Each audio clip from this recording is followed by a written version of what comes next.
তৃণমূলের আমলে কোটিপতি হচ্ছে টুলু মণ্ডল।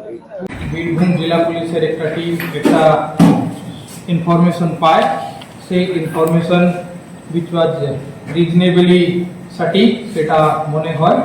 তারপরে পুলিশের টিম একটা জায়গায় ইনফরমেশন ছিল কি কোনো একটা বাড়ি মোহাম্মদ বাজার এরিয়া এলাকায় ওখানে illegal cash and gold in huge amount ওখানে ইলিগালি কনসিল করে রাখা আছে।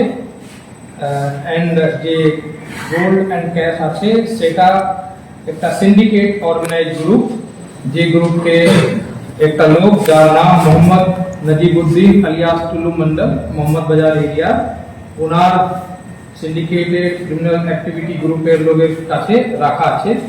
পুলিশ সেই ইনফরমেশনকে ওয়ার্কআউট করার পরে ওখানে আজকে আর্লি মর্নিং এ সার্চ অপারেশন চালানো হয় বিএনএস অ্যান্ড বিএনএসএস এর প্রভিশন অনুযায়ী আন্ডার ভিডিওগ্রাফি। মর্নিং থেকে সার্চ অপারেশন এখন কন্টিনিউ চলছে। এখন অবধি যে ওখানে পাওয়া গেছে প্রায় 28.5 কোটি ক্যাশ অ্যান্ড 15 কেজি গোল্ড বার, এটা ওখান থেকে রিকভারি হয়েছে। লিগাল ফর্মালিটি গুলো চলছে ওখানে। এরপরে ওখানে আমরা সঠিক সেকশনে এফআইআর করে তদন্ত শুরু করছি। তৃণমূলের আমলে কোটিপতি হচ্ছে টুলু মণ্ডল। এই টুলু মণ্ডল যে আছে তার হচ্ছে যে বিয়ে, সেই বিয়েতে 150 কোটি টাকার বিয়ে হয়েছে তার মেয়ের। এত বৈভব, এত উৎসব। টুলু মণ্ডল বহু বিখ্যাত ব্যক্তি, তাকে সবাই চেনে। কয়লা খাদান এবং কোল বেল্টে সে খুব পরিচিত নাম। বহু নেতাকে খুশি করত আর নিজেরাও করে খেত। টিএমসি এরকম সব জায়গায় এজেন্ট ঠিক করেছে, পুলিশ ঠিক করেছে এদেরকে। এরা কালেক্ট করে পুলিশের হাতে যেত, সেটা নবান্ন এবং কালীঘাট পর্যন্ত আসতো। আজকে সমস্ত লিঙ্ক কেটে গেছে, সমস্ত তথ্য সামনে এসছে, এর এক্সপোজ হয়েছে, তার বিরুদ্ধে সেই পুলিশই ব্যবস্থা নিচ্ছে। সেকেন্ড বয় হয়ে গেল টুলু মণ্ডল, ফার্স্ট বয় পার্থ চ্যাটার্জি। না আরো অনেক আছে, আপনারা জানেন না। যারা পেছনের বেঞ্চে বসে আছে তারা বেশি ভারী ভরা আছে, সামনের গুলো দেখা যায়, পিছনের গুলো দেখা যায় না, আরো বেরোবে অনেক। মিনার মণ্ডল 15 কিলো সোনা 28.5 কোটি টাকা উঠল। কৃষ্ণমন্ডলের চেলা তো এরকমই হবে না, 550 কোটি টাকার যদি ওনার বিরুদ্ধে কমপ্লেন থাকে, তাই 100-200 কোটি টাকা তো চেলা হবেই। কিভাবে লুট হচ্ছে, কেন বীরভূম গরিব, কেন মুর্শিদাবাদ গরিব, সারা দেশের দৃষ্টিতে আজকে এগুলো গরিব জেলা। কেন গরিব বয়ে যাচ্ছে, ওখানকার সম্পদকে লুট করছে কিছু লোক, সাধারণ জনতা গরিব আছে। শুরু হয়ে গেছে খোঁজ খবর বিচার, সময় আরো কিছু বেরোবে এবং তার যোগ্য শাস্তিও সবাই পাবে। অনেকে ভালো তৃণমূল হয়ে মদন মিত্র, অনুব্রত মণ্ডল, এরা আপনাদের প্রতি। আমি ভালো তৃণমূল খারাপ তৃণমূল কিছু মনে করি না, তৃণমূলটাই খারাপ, তাই তো লোকে বিদায় দিয়েছে। আর যেখানেই যাক, স্বর্গে গেলেও কেউ পার পাবে না যদি অন্যায় করে থাকে। এই কয়েক মাসে কাটমানি এবং তোলাবাজি বন্ধ হতেই বেড়েছে রাজস্ব আদায়। তাহলে এতদিন পর্যন্ত কি হতো? এতদিন পর্যন্ত কোথাও আদায়ই হতো না।